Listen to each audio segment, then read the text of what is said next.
अजय प्रहार चैनल में आपका स्वागत है।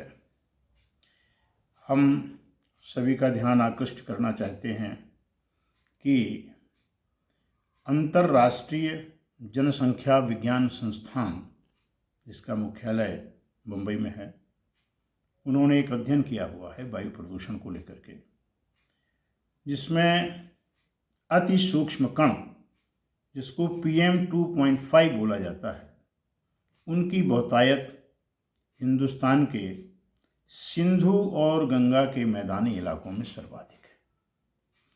और उसके दुष्प्रभावों पर भी उन्होंने अध्ययन किया है, नवजात पर और 0 से 5 ईयर तक के बच्चों पर, किशोरों पर, युवाओं पर और वृद्धों पर। और सभी में जो मृत्यु दर है वो चिंताजनक स्तर पर बढ़ रही है। सर्वाधिक मृत्यु दर तो नवजात शिशुओं की है, जो 120% तक उसमें उल्लेख किया गया है। ये आंकड़े चिंता करने वाले हैं। स्वच्छता पर माननीय प्रधानमंत्री जी ने बड़ा जोर दिया और करोड़ों रुपए उस पर व्यय हुए, और वो स्वच्छता अभियान का जो परिणाम है वो बहुत अच्छा नहीं निकला है।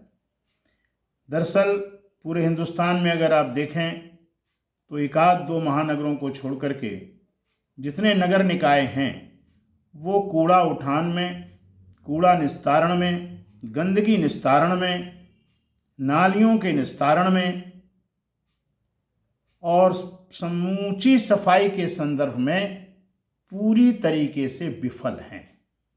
सरकार को, भारत सरकार को, राज्य सरकार को, जो अपनी पीठें थपथपाते हैं बड़ा कार्य हो रहा है, उनको सोचने की आवश्यकता है कि इस पर क्या किया जाए। एक अलग से कोई ऐसा प्राधिकरण बनाने की आवश्यकता है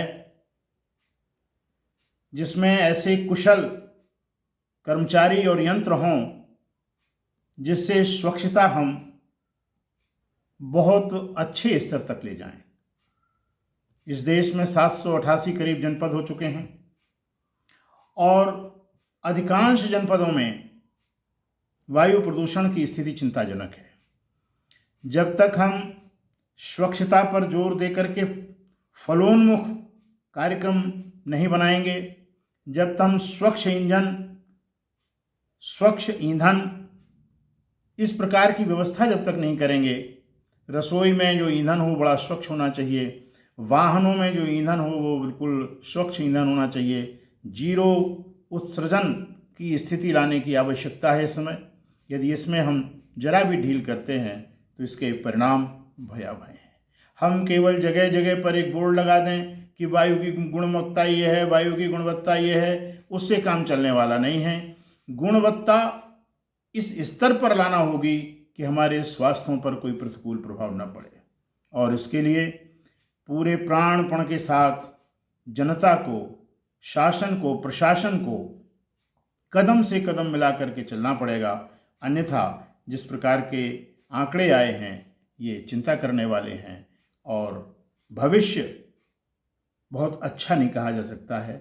हमें सूक्ष्म कणों के उत्पादन पर, उत्सर्जन पर रोक लगाना पड़ेगी अपने प्रभावों से, प्रयासों से, और साथ ही साथ स्वच्छ ईंधन और स्वच्छ वायु के लिए क्या क्या किया जा सकता है, इस पर आपात स्थिति के हिसाब से व्यवस्था सरकार को करने की आवश्यकता है। धन्यवाद।